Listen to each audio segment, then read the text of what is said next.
Okay, let's take a look at how to use the Minn Kota Ulterra with the Humminbird Helix fish finder.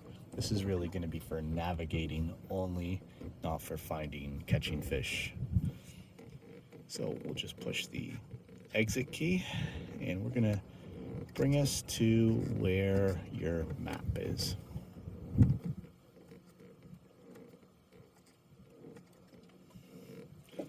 So as we wait for the GPS to load in a few seconds, you're also going to see the trolling motor connection part in the yellow banner on the top. This really just shows that the trolling motor is connected to the fish finder. Once that happens, we can start to control the trolling motor with the fish finder.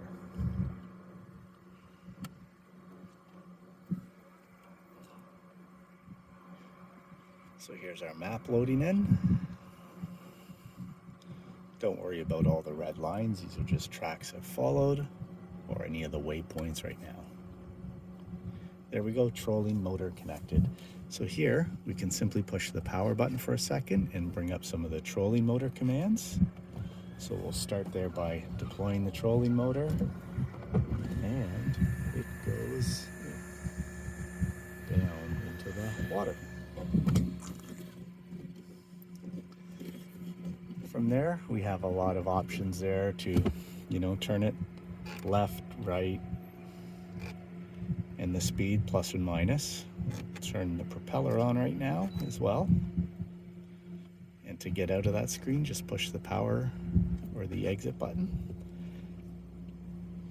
And here you can see the trolling motor commands are on the right-hand side of the screen. To go through some easy ways to maybe customize things the way you want it, if you don't like this little menu on the right, you can push the menu button, trolling motor controls, and turn it off. Now you got the bigger map view. Simply pushing exit brings you back to the main map view. And if you wanted to do the basic trolling motor commands, just that power button for a second, propeller on, trim the motor up and down, stow it, put it away. Wouldn't worry about the sonar, light, night mode, or anything like that. Pushing exit brings you back to the map. When you want to start to use more of the advanced features of the trolling motor, we're going to need to push the controls back on. So we'll push the menu button and we'll go down to trolling motor controls, turn it on. And there they are. So the trolling motor commands are in the right-hand side of the screen. On your left-hand side of the screen is the map. If you need to flip between the left-hand side and the right-hand side, you push the menu button, and the very top is active pane. It's something to get used to. Right now the active pane is the right. If you wanted to switch it to the left, arrow to the left, you can see the border around the left screen and exit. So here, if you wanted to move your cursor around to do stuff, you simply can. So what we'll do is we'll just sort of cursor right there. If I wanted to go to this spot, push the go to button, go to this position. Now the trolling motor will navigate us to that position. Pushing exit brings me back, and you can see how the boat is pivoting towards that spot and the lines indicating the boat direction are moving towards the spot. If I wanted to go back to the trolling motor commands, I'm going to push the menu button, switch the active pane from left to right. Once you see the border around here, push exit, and now you have your propeller speed and a few other things. So I'm going to speed us up a little, and we'll look at some of the other menu items here in this part of it. Propeller on, trim, up, down for the motor, stow, put it away. Cancel navigation, and be careful, some of these menu screens are a little touchy, it just takes a bit to get used to. Cancel navigation, if you wanted to stop your navigating towards this waypoint 1, 2, 3, you just simply arrow key to the right to cancel it. Spotlock. Spotlock is essentially a anchor, so if you wanted to anchor in a specific position, arrow key to spotlock. Autopilot. Autopilot takes the bearing and direction you're going and keeps you in that direction. So if you wanted to go, one way, you would go to autopilot, and then you have the ability to move left and right while you're in autopilot, and it just keeps you in that same direction. Backtrack is if you wanted to go backwards to the way you just came from. Cruise control is a great thing. It's like the cruise control in your car.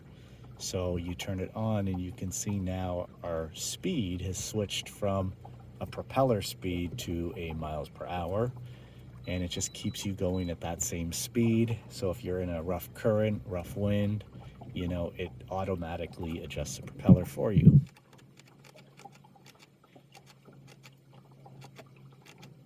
And that's really it for the menu items there. We're getting close to waypoint 1, 2, 3. What we're going to do here is menu, nearing the end, switch us to the left-hand side of the screen. We're going to zoom in a little to the map here. And here we are getting close to waypoint 1, 2, 3. When you want to do some cool stuff with it, you can hear it beep, saying we're there. So here we are at the waypoint. The boat stopped moving, the propeller stopped moving. So what we'll do is we'll just go over to the right-hand side, switching the active pane. We're going to go to spotlock.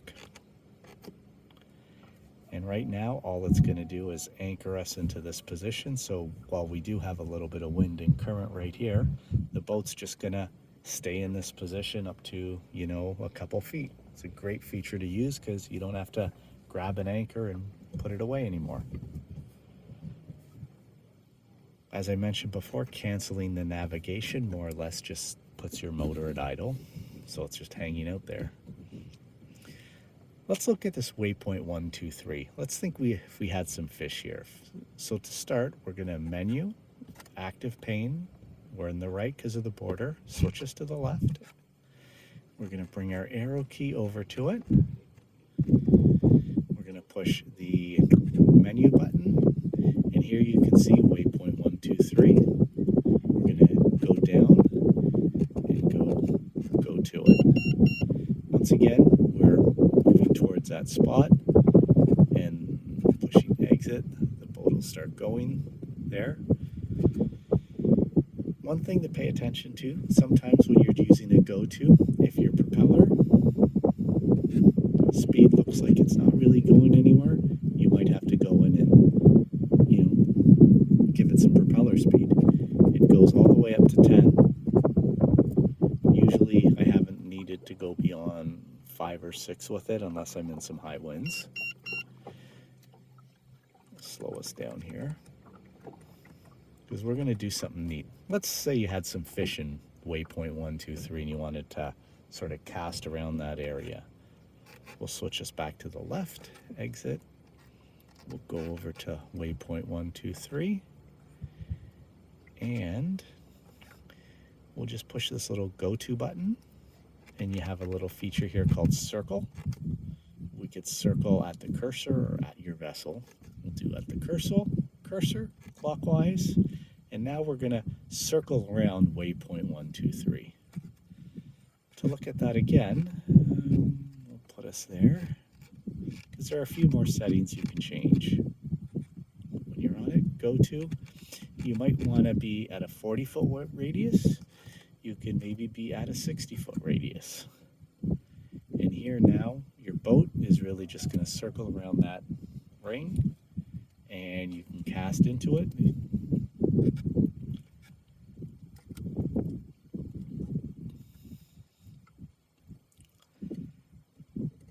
And that's simply enough of an easy demo to get you started in using the Ulterra for navigation. The power button for a couple seconds brings up the little mini menu for it.